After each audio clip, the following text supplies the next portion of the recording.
Hi, everybody, and welcome again. Talking about business and spirituality in the same time today, and understanding. Many people ask me, is there is a connection between business and spirituality? And of course, the answer is yes. I mean, if we look at history, I'm not talking about history 100 years ago. I'm talking about thousands of years ago. And you happen to be familiar with the Bible, most of the people in the Bible that are quite famous, that everybody want them to be poor, but they're not, they're actually rich. Going Moses, Abraham, Isaac, Jacob, Joseph, of course, the most famous rich man. So we're talking about money, when we talk about success, it's actually go together with spirituality. Unfortunately, many people taking success, taking money as the pleasure of just having it. But the truth of the matter is that business or success in business is a sign of success with your spiritual journey as well. It's go together. If you just make money without your success in spirituality, basically the money wouldn't give you joy. If you're rich and you have a lot of money, but you don't develop your spiritual well-being, then you maybe live in a gorgeous home, you own a few basketball teams, but the amount of happiness that coming from within might be missing. Now, is it a punishment? No, basically the whole concept of spirituality is connected to a divine. When a human starts to understand that this universe, the divine, whatever you want to call it, want to give you everything, just think about it for a second. It's a tremendous concept. This universe want to give you absolutely everything. You can call the universe God, you can call the universe divine, you can call the universe just the universe or nature. So when we talk about it, that's mean that force want to give me what I want. So it's not an understanding I don't have. Let me get a job, let me work to make money so I can have what I don't have. If you come from that point of view, even while you have, you're not going to be happy. Yesterday I had a lunch with a person who showed me something unique. He told me that his mom never been happy. They were very wealthy, they lost all the money, and now she had a real good reason not to be happy. So the happiness has nothing to do with the money. She was miserable before, when she had the 12-bedroom home, and now when she lost it, she has a good reason now to complain. So spirituality means that I'm actually able to walk around happy with what I have. Now, when I'm making more money, when I'm making more success, when I'm buying more land, when I'm buying more company, it's part of me connecting to the force or the divine or this universe want to give me. So it's a very important understanding. Now, to establish that kind of awareness, consciousness, communication with people at work, we need to understand what does that mean a receiver and what does that mean a giver. I mean, the giver is the universe. We are a receiver here.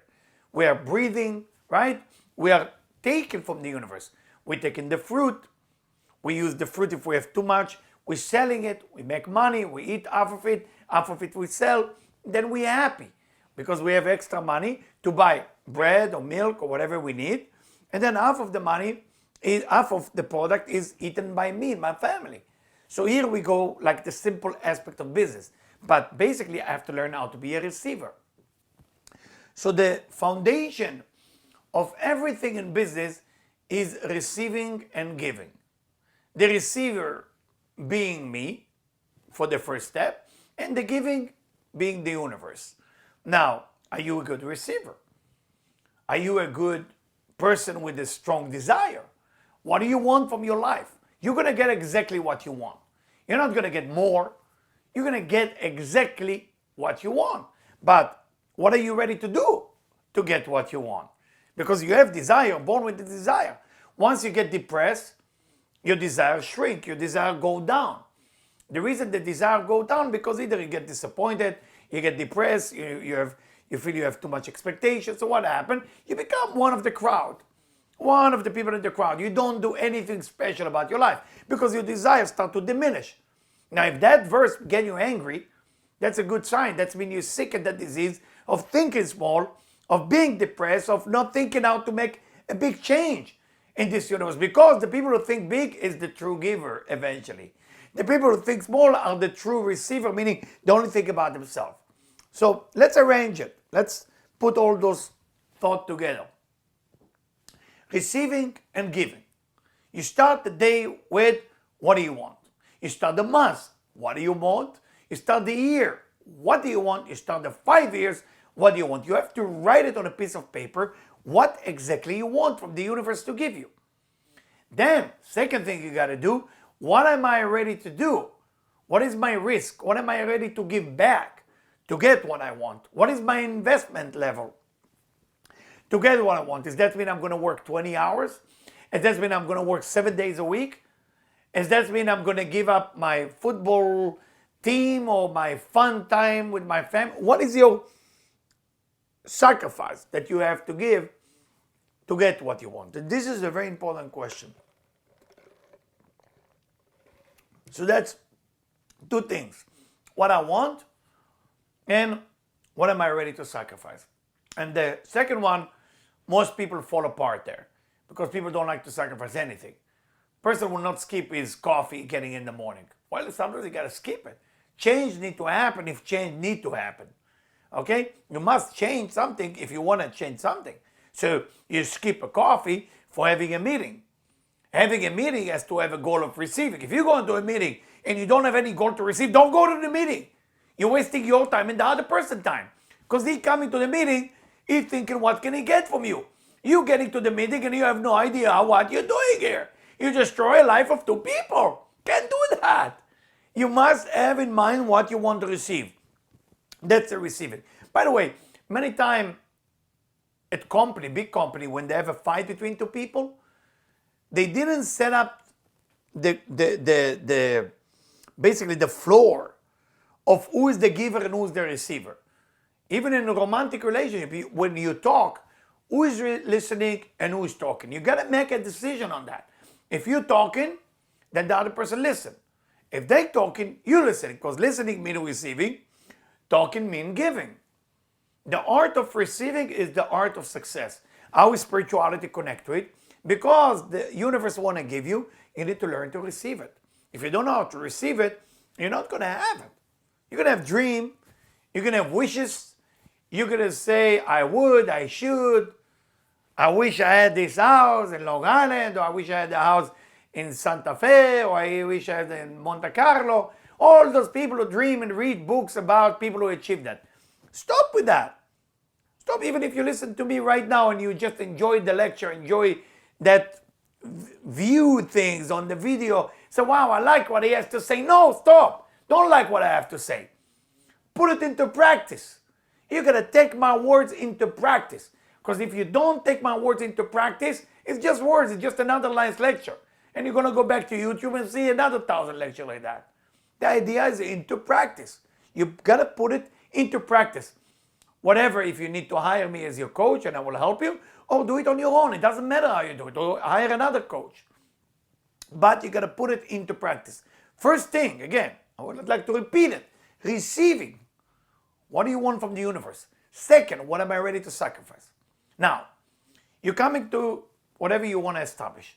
Let's say you want to build a hotel. Let's say you want to build the watermelon fields and you want to sell your watermelon. Let's say you want to build a school. Let's say you want to build a club. Whatever that you want to build, first has to be what you want to get from it. Now, what you want to get from it now split to A and B. A has to do with physicality. Money, comfort zone, traveling to Thailand, having a good time. That's the A. B has to be what you're going to feel after you're going to get it. You got to remember A and B. A and B. A is the physical thing. B is the feeling, is the emotions. Once you get the physical thing you want to receive and the emotion attached to it, you're beautiful. Because that's mean when you receive the money, you will also be happy. If you only have the physical thing, meaning traveling to Thailand, you're going to find yourself, and listen to me carefully, sitting in Thailand, Bangkok, whatever you want to visit, Hong Kong, sitting there and say, oh my God, I have it all. I have all the money. I made the first million. I'm happy. I'm a rich man. But I'm still not happy. That means something is missing. What is missing? my goal to receive was not clear. I thought my goal would be money because at that time I was not secure without money. So now I got the money, but I'm not secure because I didn't take care of that spiritual essence of my being, of my mental, of my soul. So we got to balance the two together. What do? When you set up the goal, next to the goal, make two columns. One column, what you want to get. Next to it, what do you want to feel? What do you want to get? What do you want to feel? There's some ladies, some guys say, I want to get married. Okay, that's something, it's your goal. What do you want to feel with the marriage? Happiness, right? Many people miss that part. They want to get married because they don't want to be alone. So what happens when they get married, they're just solving the idea of not being alone, but they're not actually happy. You don't want to get just money because you don't have it. You want to get money because that money makes you happy if you travel with your wife, with your children, if you have a good time, if you go to a good vacation, if you can buy yourself a better car. All those physical dreams always attach to it something non-physical. Mix it together. Mix it always together. Now, when you come to your company, one of the most difficult things to do is communicate. Communication is a very difficult thing within your work, outside of your work. Communication. Today people communicate through text, through emails, through different media things on the computer, phone still working, Skype of course is big. So the communication is working from a point of receiving and giving again. You got to remember that. So when you talk to someone, that's time you want to give them. Your energy has to be, I'm giving you something. I'm giving you an idea. So within the idea of what you're giving them, you must tell them what they can win with what you're telling them. So let's say if you create a presentation and you want to sell here, you want to sell this small piece of fabric. Nice, right? This small piece of fabric is something that you want to sell. Now you got to convince me that I want to receive it. So basically you want to give it to me because you want to create a receiving force within me to want it. How do you do that? How do you get from a place that I want to give you a product that will create a receiving within you? And for that, my dear friend, that's where the real work begins.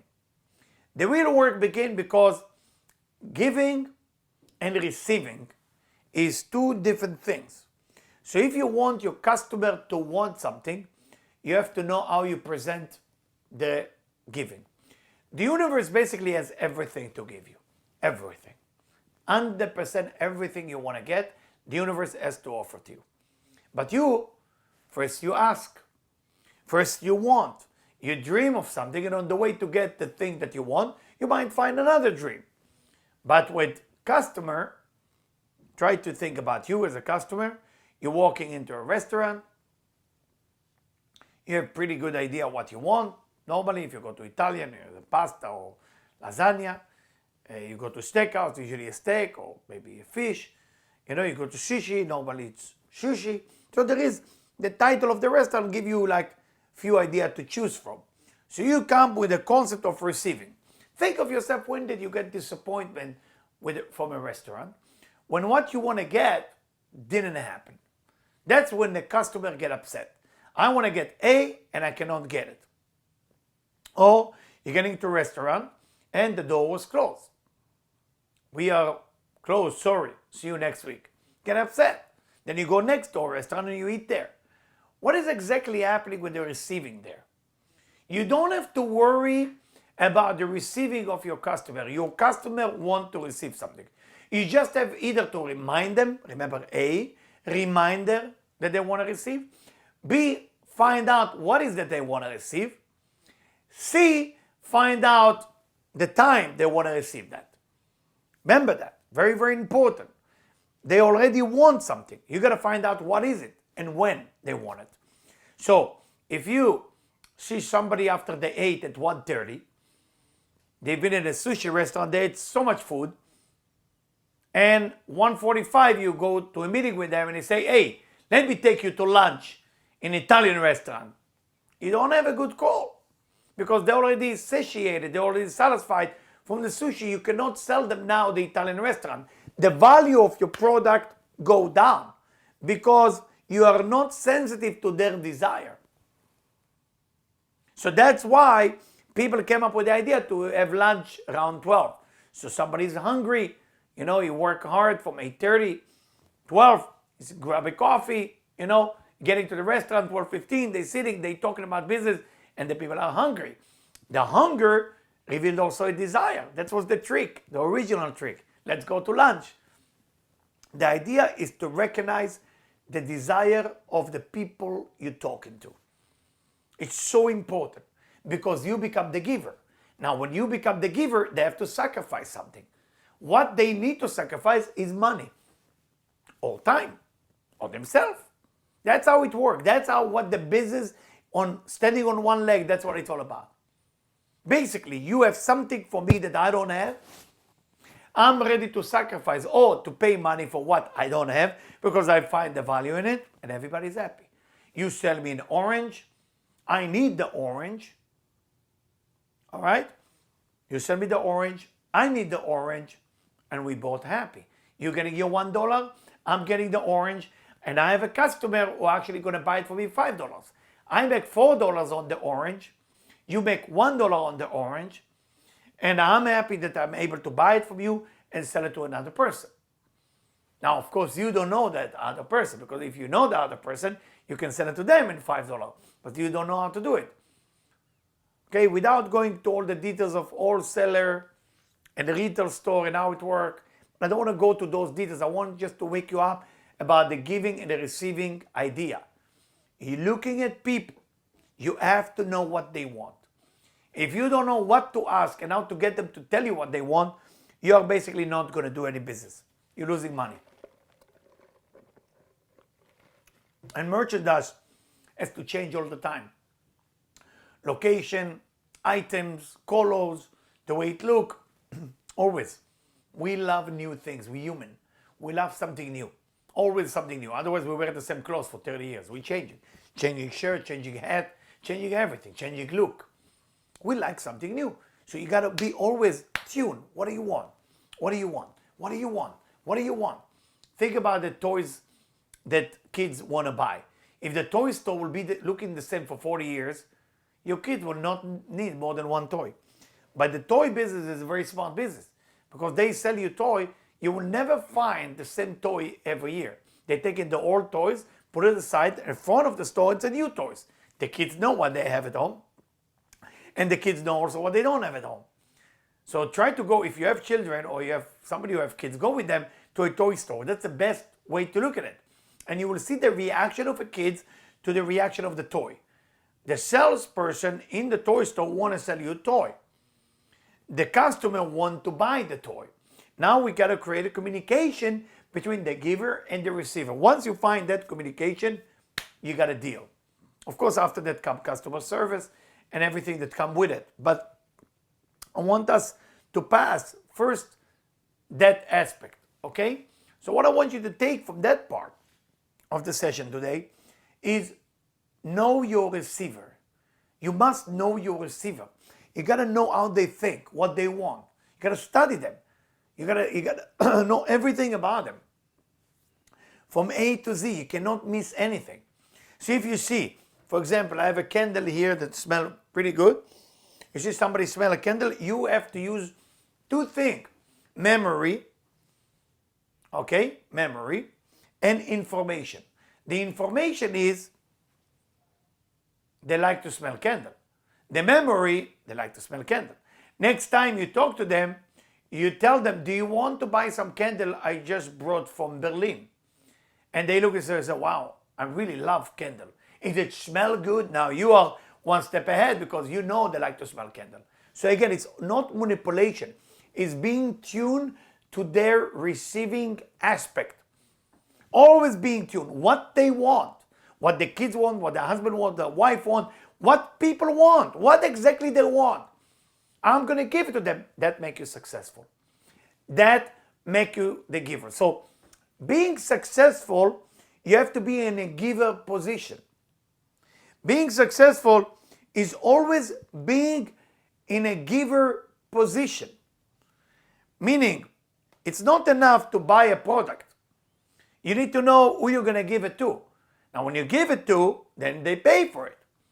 So when you go buy a house, you need to know who I'm going to sell it to. Do I have a customer who wants it? So it's always tuned into different receiving aspect.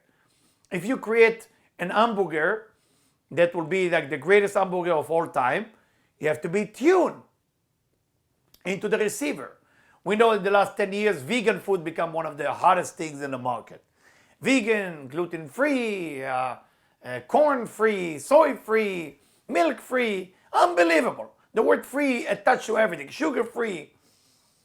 The idea that there is enough customer today that want that product. So there is two things happening, and that's taking us to the next level. One is to know the customer that want it, and also to get the customer that they don't know yet that they want it. And that's where the real work begins. I mean, before you saw a car, before you fly on an airplane, you didn't desire something you didn't see. You had to see it before, and then you want it.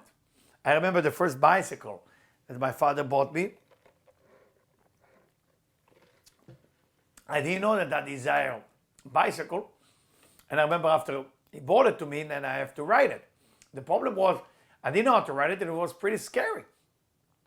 Because we went to school, and my father tried to teach me how to ride it, and I fell for a few times, and then eventually I made it. And the fun of making it, and the fun of getting out to ride on a bike, and the fun of being able to ride it was an amazing feeling. But why did I even want a bicycle? Because I saw all the neighbors and everybody else, they're riding a bike. So when they riding a bike, I wanted to. But before that I saw them, I didn't have a desire for it. So my desire was not yet for bicycle there. And that's, my dear friend, is awakening the desire within the receiver. So there is now two aspects of being able to have a successful businessman. First, looking into the desire of they already have. And second,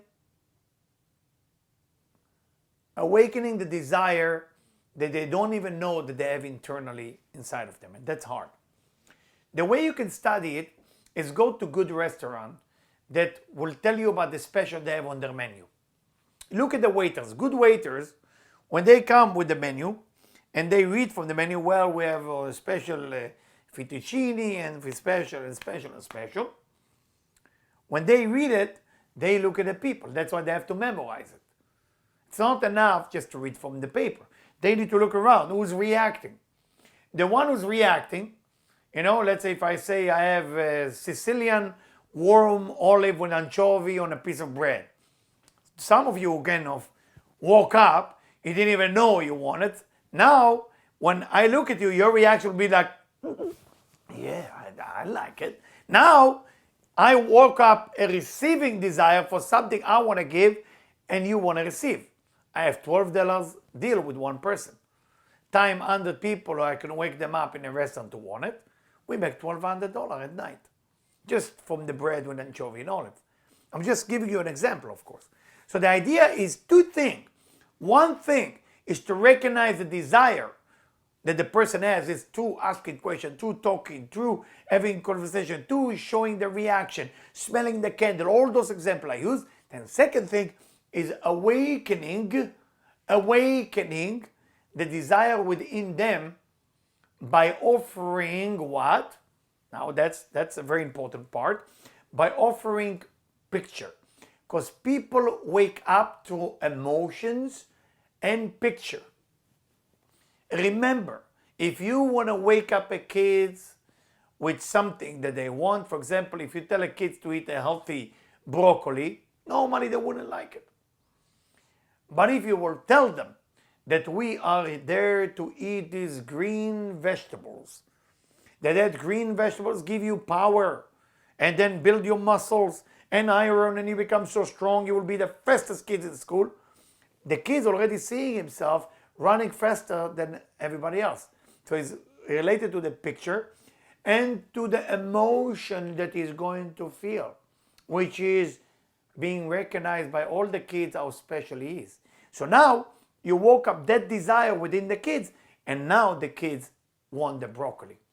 So awakening the desire within the customer is awakening the receiving force. Remember that. Whoever knows how to do the second part of the sell, consider super wealthy, super rich. Whoever know how to recognize the desire within the person becomes successful, but they will not become super rich. To become super rich, you have to go for B as well, not just A. Now remember, you cannot go to B before you go to A, which means you cannot skip that step. You first have to recognize what desire the customer has. And then you can go to the next thing, which is awakening the desire within the person. So I hope that part clear before I move to another subject. Yeah. So remember, to have an effective communication with people, you have to recognize who is the receiver and who is the giver. If you don't recognize that, problem will happen. Now think about it. Many times, I remember when I was a teenager, it was a person who asked us if we want to go door to door to sell picture. So we did that, door to doors. And many times people want to talk to you about their picture. Now at that point, you don't want to be the receiver, you want to be just the giver. You want to give the picture, get your $100, goodbye. They want to talk to you about the picture, about their daughter, about their son. You can listen to them, but you cannot fall into the receiver. Because if you become the receiver, the business is shutting down. The salesperson, the one who tried to build this business, has to be in a position of a giver. So within their words, you have to find a link, like in a computer, a link that will take you to a place how you turn it into a sell. Very important. For example, they will tell you, "Hi, listen, wow, my daughter, she's drawing with the most beautiful pictures of the desert while you're holding the picture, try to sell them the desert." And you said, "Wow," you can do either wow and then go back to the picture, which would be rude, or you can sit there and listen for 45 minutes. 45 minutes, you can listen. And I promise you there is no sell in the end. And if it will be a sell, it's because they have mercy on you. But if you want to turn it into a sell, you will ask questions like, "Wow, what kind of painting is it? Acrylic, water, oil? Wow, how big is the picture? How this and that? Wow, how much is it cost her to draw? Wow, wow, wow." You get the information, turn it right away. Not more than 5 minutes. And then take the picture and say, "Well, whatever cost your daughter to make that picture, which is maybe $2,000, I'm selling it for $75. Do you want it? I really got to get going. Are you interested in buying?" Most people who are in the giving position, which means in the selling, I don't like to say the word selling. I like to say the word giving.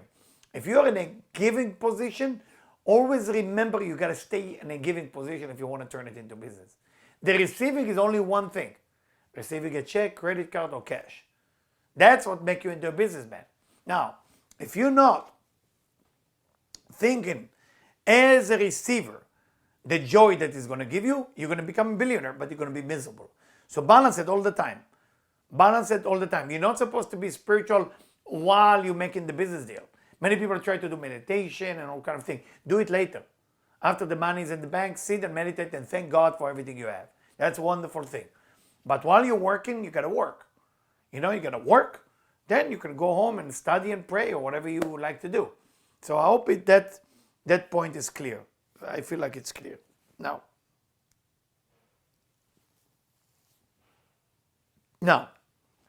because you are the giver, you have to remember that you have something very important to communicate to the other person because you are the giver. Be clear. I'll give you a few rules now. Be clear on what you want to share. Be clear what you want to share. If you're not clear what is that you want to share, the receiver wouldn't know what is that he meant to receive. So if you say, on our special today we have bread, I think I saw some olive, and I think I saw anchovy, you lost the customer. Be clear. It's a crispy on the outside, soft in the inside, soaked with olive oil, olive on the top with anchovy. Delicious, unbelievable. You're hungry, me too. Oh, now you want to eat it. Why? Because you felt it. I'm clear about what I want to share. You're clear with people what you want to give. When I'm making this video, I'm clear I want to teach you how to become the next billionaire. I'm clear on that. It's not maybe for me. You listen to it step by step, your life will be improved. All right. Second thing, being sensitive to the receiver. That's rules number 2. I call it, who are you speaking to? Please take the time to look and in the same listen and see what type of receiver you're dealing with. It's a very important part. You're talking to people. Some people will waste your time. Some people will bother you. Some people will kick you out. And few will want to receive what you have to give. So you got to be smart enough, sensitive enough, using information and memory. Remember, information and memory. The information, you gather information every day and you study every day. And then the memory is to remember what worked and what didn't work. So when you go to the next person, you know exactly how to deal with it. Now you need failure. You need things not to work. It's part of the growth. Part of the growth is for things not to work. It's part of becoming amazing and what you do. So when things doesn't work, the information you just got, that doesn't work. The memory has to stay, that doesn't work. Next person, you're not going to do it again because you know it doesn't work. So sometimes because we are in a fast universe, everything needs to go fast, but people don't have experience of what doesn't work. When you don't have enough experience with the thing that don't work, you are left to do the mistakes sometimes in a time which is very important time. So it's better to do the mistake in the beginning, to do the mistake basically in the middle of, if you do it in the middle, you lose $1 million. If you do it in the beginning, you lose $10. So figure this one out. Do the mistake in the beginning is a great thing. Okay? I always tell my kids, do the mistake. You're going to learn a lot from that. All right. So you always have to be aware of what type of a receiver you're addressing, what type of receiver you're talking to. Wonderful.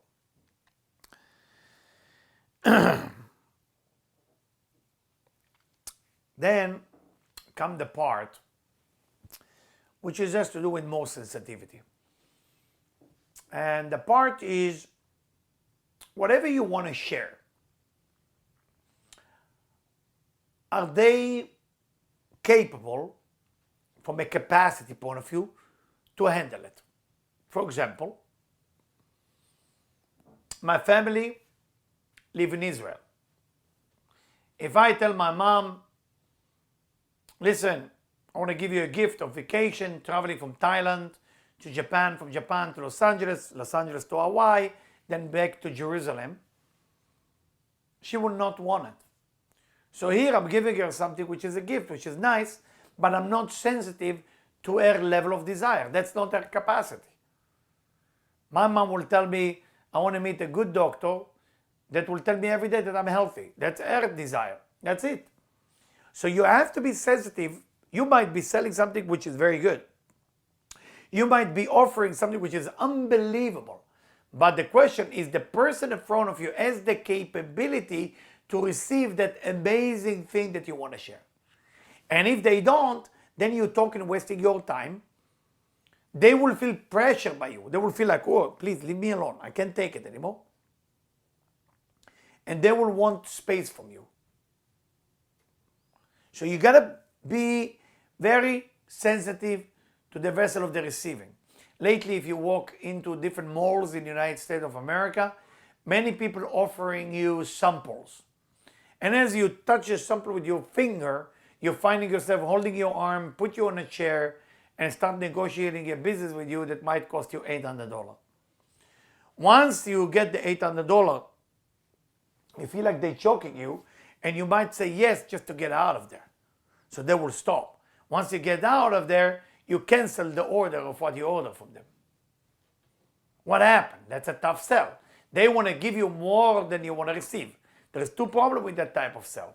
There is no continuity. The customer is not coming back. Second, there is cancellation. And it's not only two things, actually. There is a third thing. The one who makes the money, which is you, let's say, can never be happy. You can't be happy. The reason you're not going to be happy is simple, because you can't be happy with money that you make by raping people's mind and taking what they have. You might have a lot of money, but you're not going to be happy. So that money will bring problem later. Because remember, in the beginning of what I say today, it has to be two aspects. One aspect is making the money. One aspect is connected to your happiness. So that's the spiritual aspect of your money. So again, be sensitive to the receiver and find out what they're capable of receiving. If they don't want it and they don't have capability of that, it doesn't work. It's almost like a trainer in the gym. You will see people who are overweight, and you will grab them and say, okay, now lift weight. It's not going to work. What you want to give has to be received by the people who have the capacity to receive it. So let's include money, by the way. You can tell somebody, hey, I have a way for you how to make $170 million. The guy is trying to make $30,000 a year. You're talking to him about $170 million. He doesn't know what you're talking about. You're wasting your time. You're wasting his time. You're bothering him. You put a pressure on him. He doesn't look at it like you're doing a favor. He look at you like you come to bother him and make fun of him. So be sensitive. Be sensitive. How do you become sensitive? Ask questions. What's your goal? What's your wishes? So let's say somebody say, my wish is to make $90,000 a year. You say, what if I teach you how to make $170,000 a year? Would you be open to listen? Say, I will be open. Start, 20 minutes, stop, check how they're doing. Are they lost you? They fall asleep.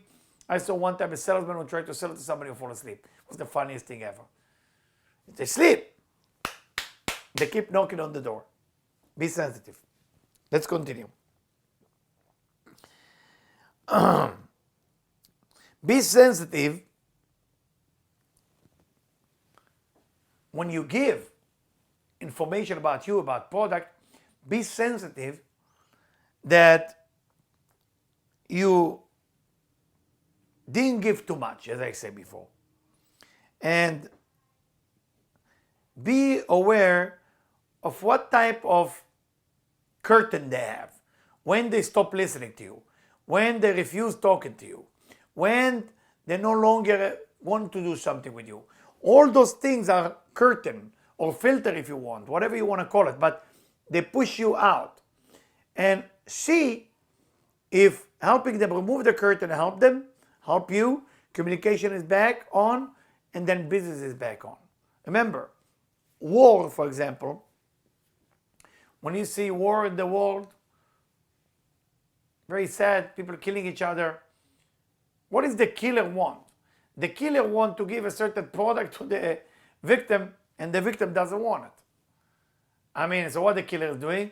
Killing the customer, so he can give the product force. He raped them to receive it while they're dead. It's a ridiculous situation. It's sad. But the same thing happened in business. Same thing.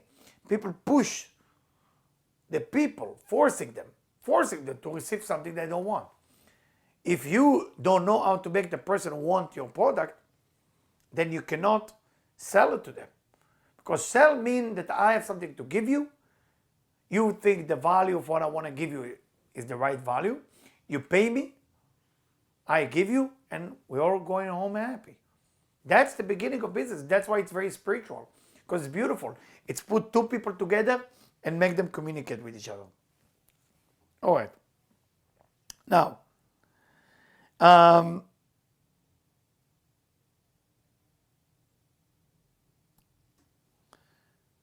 once they talk back to you, like I said before, with the lady with the picture, try to understand from where they're coming from. get into their own skin and understand them. Always make note of what they need.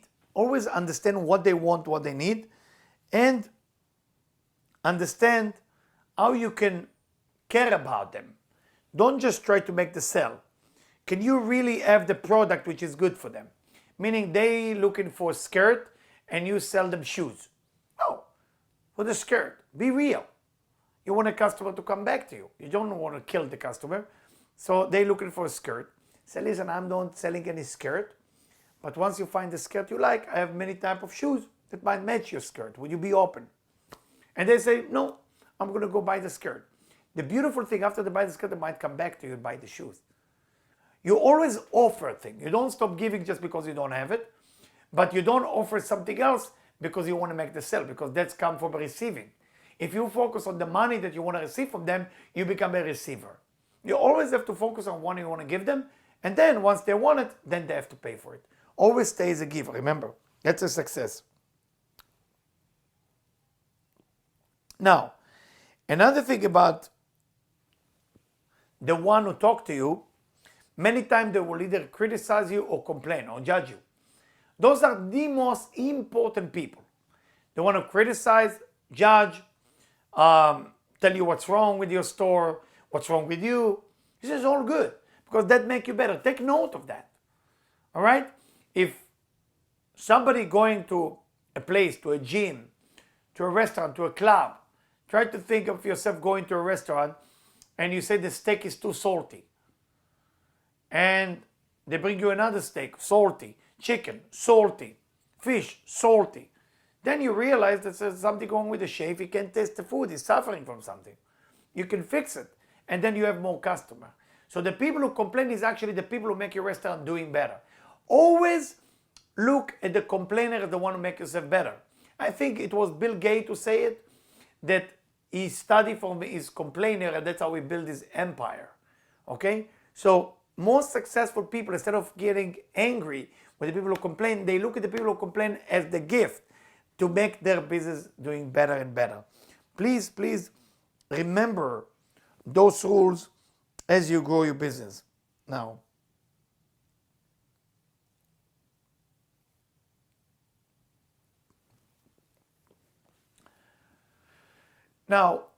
how do you share, going back to the sharing, with the people you work with or with the people that work under you or with you? Always be aware that all of you try to give. And always remind everybody, they want to give. I remember after I finished the Israeli army, I was working in a company that was selling art supply. And it was the way they sell and the way they were so special. They have product that nobody else has. And that's why they always did well. They always did well. They always sell because nobody else has it. But they didn't really care about the customer. It was bothering me. They didn't really care for the customer. They wouldn't know about the customer. They would know numbers, they would know money, and that's it. And the idea is, what I learned by being there, and I didn't like my job when I was working there. I had a good relationship with the owner, so he always put me in a good position that I hardly needed to work to make money. But the truth of the matter is, it was only what the customer want, how we can get to him, but it was no spirituality involved or consciousness involved. It was only, let's make the sale, which most companies in the world doing. So there is an aspect that I study there, how to be sensitive to the receiver. How to be sensitive to the receiver. And as I'm working there, you know, when you work in a place, you get affected by the place. That's actually what happened. So I remember when I worked there, I went to my boss. I said, it's very hard to compete with the two other competition that we have. So what do you want me to do? I said, why don't you order something which is much cheaper than our product? And it will be a side product that will be cheap, so we can get into the market. And then we can go with the other one as well. The problem was that the bad product was really bad. So the person give you the check, But 2 months later, he realized how bad was the product. 60 days or 90 days. And the idea is that you want to give good things for people. You don't want to give something not good. And if you feel you're giving something less good, you have to remind them, by the way, the reason that costs $20, the other one costs $100, because really the product I'm selling you might be good for 3 months. The other product is good for 3 years. That's why you're paying for that. So it's very important to explain. Now, with the other people who work with you, the owner, your partner, the worker under you, the worker with you, you have to feel their pain. You have to feel what's happening in their life. Because to become an entrepreneur, to become super successful person, you have to be sensitive to your surrounding. If you're not sensitive to your surrounding, you might call yourself an entrepreneur, you might call yourself super successful, but you're actually not. Because a real successful person is a person being success to feel other people around them feeling the pain. And by feeling the pain, going and fulfilling it with joy, that's what makes you, again, rich man. Because to give a product is one thing. But if you see somebody sad, is one of the salespeople are sad, and you asking them what's going on, and he's telling you that his wife thinking of leaving him, and you take half an hour and sit with him and have a coffee, okay, you just gave him something. That person is on your side. I'm not talking about just from political point of view or manipulation point of view, because people look at politics and manipulation as a bad word. But you create yourself a customer right there. When this salesman one day will have a sale in your area, he will call you. Say, hey, Joe, I want to give you a guy which I think can work good together with you. You got to build a relationship with the worker with you, because they will be always on your side if you are on their side. So remember, giving always work. If you come from a place of giving, if you come from a place of sharing, you're always going to be successful. This universe that we're living in, this entire universe, is always about to give us whatever we want. We need to learn to want it. But to act like the universe, to be like the universe, you gotta give. Give, yes. But then you say, hey, that's cost you 1 million. That cost you 5 million. That is for free. That is for free. That's $5. You're gonna be in a position of a giver. If you do that, you are right now beginning your journey to super successful life. And at the same time, being happy. Thank you.